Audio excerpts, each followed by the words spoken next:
అసలు ఏరోప్లేన్ అనేది చాలా వెయిట్ ఉంటుంది కదా, కానీ మనం ఈ వీడియోలో అసలు ఏరోప్లేన్ ఎలా ఎగురుతుందో తెలుసుకుందాం. ఇంకేం మాత్రం లేట్ చేయకుండా let's get started.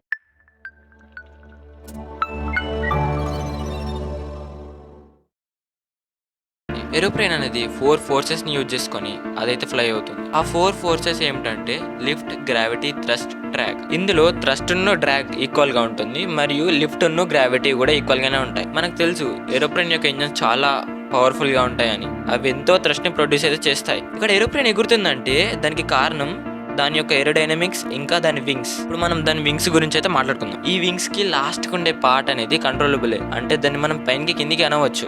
Engines on ఉన్నప్పుడు వాటి కిందికి అంటే అప్పుడు థ్రస్ట్ ప్రొడ్యూస్ అయ్యి ఏరోప్లేన్ అనేది ఎగురుతుంది.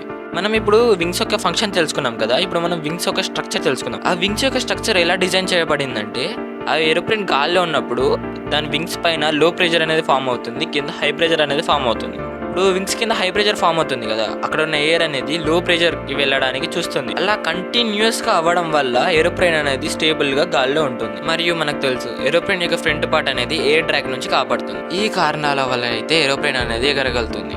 ఈ వీడియోని లైక్ చేసి, ఈ ఇన్ఫర్మేషన్ మీకు కొంచెమన్నా వర్త్ అనిపిస్తే మీ ఫ్రెండ్స్ అండ్ ఫ్యామిలీకి షేర్ చేసి మా ఛానల్కి సబ్స్క్రైబ్ అవ్వండి.